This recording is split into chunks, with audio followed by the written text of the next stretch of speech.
محترم ناظرین، کیا کبھی آپ نے سوچا ہے کہ ایک چھوٹی سی کوتاہی کیسے پوری زندگی کو بے برکت بنا سکتی ہے؟ یا کیسے کچھ عادتیں چپکے سے ہماری کامیابی کے دروازے بند کر دیتی ہیں؟ ہم دن رات محنت کرتے ہیں، دعائیں مانگتے ہیں، لیکن کچھ نہ کچھ ایسا ضرور ہوتا ہے جو ہماری دعاؤں کے اثر کو روک دیتا ہے۔ کیا یہ ہماری ہی کچھ غفلت کا نتیجہ ہے؟ کیا ہم وہ کچھ کھو رہے ہیں جسے پایا بچایا جا سکتا ہے؟ آج ہم آپ کو لے کر چلیں گے ایک ایسے سفر پر جہاں ہم ان 5 خفیہ اشاروں سے پردہ اٹھائیں گے جن کے پیچھے چھپی ہے زندگی کی میں برکت، سکون اور خوشحالی کی اصل کنجی۔ ہم بات کریں گے ان 3 چیزوں کی کمی کی جو نعمتوں کو چھین لیتی ہیں، ان 3 عادتوں کی جو رزق کو بے اثر بنا دیتی ہیں، ان 3 نعمتوں کی جو اکثر مل کر بھی برباد ہو جاتی ہیں، اور ان 3 خاموش دشمنوں کی جو انسان کو وقت سے پہلے خاک کر دیتے ہیں۔ ہر بات آپ کے دل کو جھنجھوڑ دے گی، تو تیار رہیے کیونکہ یہ گفتگو آپ کی زندگی بدل سکتی ہے۔ محترم ناظرین و سامعین، سب سے پہلے ہم بات کریں گے یہ 3 چیزیں ہمیشہ بڑھتی ہیں۔ نمبر 1، علم دینے سے۔ علم ایک ایسا نور ہے جو بانٹنے سے بجھتا نہیں بلکہ مزید روشن ہو جاتا ہے۔ جو علم بانٹنے میں کنجوسی کرتا ہے اس کا سینہ تنگ ہو جاتا ہے، اور جو سکھانے میں دل کھول دیتا ہے اللہ اس کے لیے فہم، حکمت اور برکت کے دروازے کھول دیتا ہے۔ نبی کریم صلی اللہ علیہ وآلہ وسلم نے فرمایا، جب انسان مر جاتا ہے تو اس کے اعمال منقطع ہو جاتے ہیں سوائے 3 چیزوں کے: صدقہ جاریہ، ایسا علم جس سے فائدہ اٹھایا جائے، یا نیک اولاد جو دعا کرے۔ یہ حدیث واضح کرتی ہے کہ علم کا سچا وارث وہ ہے جو دوسروں کو سکھاتا ہے، نہ کہ وہ جو علم چھپا کر فخر کرتا ہے۔ علم وہ خزانہ ہے جو جتنا زیادہ بانٹا جائے اتنی ہی گہرائی عطا ہوتی ہے۔ سچا طالب علم وہ ہے جو علم کو عبادت سمجھ کر دوسروں تک پہنچائے، اور استاد وہی جو شاگردوں کی کامیابی میں اپنی کامیابی سمجھے۔ یاد رکھو، علم دینا علم کو زندہ رکھتا ہے، اور علم کو زندہ رکھنا ایمان کی روح کو زندہ رکھنا ہے۔ 3 چیزیں جو ہمیشہ بڑھتی ہیں۔ نمبر 2، رزق شکر سے۔ رزق کبھی دولت کی مقدار کا نام نہیں بلکہ اس میں چھپی برکت، سکون اور کفایت کا نام ہے، اور برکت وہاں آتی ہے جہاں شکر کی فضا ہو۔ قرآن میں بار بار اللہ تعالیٰ نے وعدہ فرمایا، اگر تم شکر کرو گے تو میں تمہیں اور دوں گا۔ شکر وہ کنجی ہے جو بند رزق کے دروازے کھول دیتی ہے، اور وہ خوشبو ہے جو سادہ زندگی کو جنت کا منظر بنا دیتی ہے۔ جو شخص اپنے رزق پر شکر کرتا ہے اللہ اس میں ایسی برکت دیتا ہے کہ کام میں بھی کفایت، خوشی اور فائدہ محسوس ہوتا ہے، جبکہ ناشکری رزق کی بے برکتی، دل کی بے چینی اور دعا کی بے رنگی کی وجہ بن جاتی ہے۔ نبی کریم صلی اللہ علیہ وآلہ وسلم نے فرمایا، اللہ اپنے بندے سے راضی ہوتا ہے جب وہ کھانا کھا کر شکر ادا کرتا ہے اور پانی پی کر شکر ادا کرتا ہے۔ لہٰذا چاہے نوالا چھوٹا ہو یا دسترخوان سادہ، بس شکر کرو، کیونکہ شکر وہ راز ہے جس سے رزق بڑھتا ہے، دل مطمئن ہوتا ہے اور اللہ کی رحمت قریب آتی ہے۔ 3 چیزیں ہمیشہ بڑھتی ہیں میں نمبر 3، عزت عاجزی سے بڑھتی ہے۔ عزت اللہ کا عطیہ ہے، نہ کہ دنیا کا دیا ہوا تمغہ، اور اللہ یہ عطیہ صرف عاجز بندوں کو دیتا ہے۔ نبی کریم صلی اللہ علیہ وآلہ وسلم نے فرمایا، جو شخص اللہ کے لیے عاجزی اختیار کرتا ہے اللہ اسے بلند کر دیتا ہے۔ عاجزی وہ شان ہے جو انسان کو جھکنے کے باوجود بلند کرتی ہے، اور تکبر وہ بیماری ہے جو انسان کو بلند ہوتے ہوئے بھی گرا دیتی ہے۔ جو دلوں کو جیتنا چاہتا ہے اسے نرمی، شفقت اور انکساری کو اپنانا ہوگا۔ عاجزی والے لوگ لوگوں کے دلوں میں گھر بنا لیتے ہیں، کیونکہ ان کے لہجے میں نرمی، نگاہوں میں محبت اور اعمال میں خلوص ہوتا ہے۔ قرآن میں اللہ تعالیٰ فرماتا ہے، اور زمین میں اکڑ کر نہ چلو، بے شک تم نہ زمین کو پھاڑ سکتے ہو اور نہ پہاڑوں کی بلندیوں کو پہنچ سکتے ہو۔ سچ یہ ہے کہ عزت جتنی عاجزی میں ہے وہ طاقت یا دولت میں نہیں۔ عاجزی وہ عمل ہے جو انسان کو لوگوں کا محبوب اور رب کا مقرر بنا دیتا ہے۔ 3 چیزوں میں کمی آ جائے تو برکت اٹھ جاتی ہے۔ نمبر 1، وقت کی قدر۔ وقت ایک ایسی دولت ہے جو نہ بکتی ہے نہ لوٹائی جا سکتی ہے، اور نہ ہی کسی خزانے سے حاصل ہوتی ہے۔ جو لوگ وقت کو ضائع کرتے ہیں وہ دراصل اپنی زندگی کو برباد کرتے ہیں۔ وقت اللہ تعالیٰ کی سب سے بڑی نعمتوں میں سے ہے، اور اسی کے ذریعے انسان اور دنیا اور آخرت سنوارتا ہے۔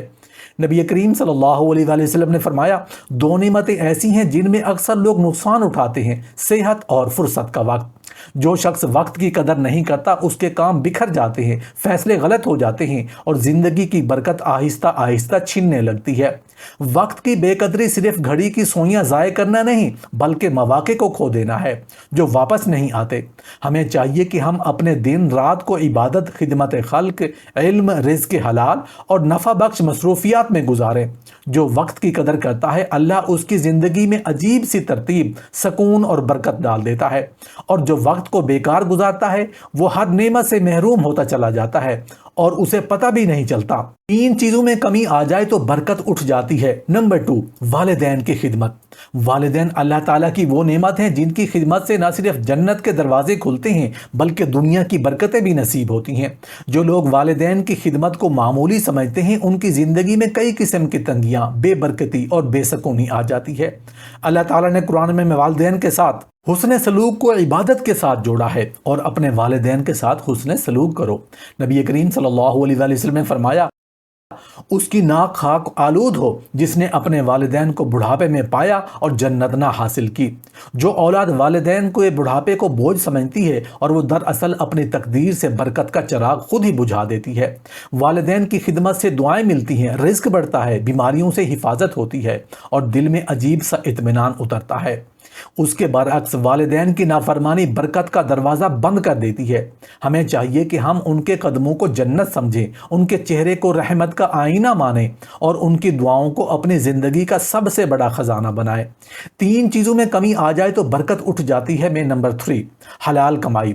رزق اگر حلال ہو تو اس میں تھوڑا بھی ہو تو برکت ہوتی ہے، اور اگر حرام ہو تو ڈھیروں ہونے کے باوجود بے برکتی، بے سکونی اور نحوست ساتھ چلتی ہے۔ نبی کریم صلی اللہ علیہ وسلم نے فرمایا، اللہ پاک ہے اور پاک ہی کو قبول کرتا ہے۔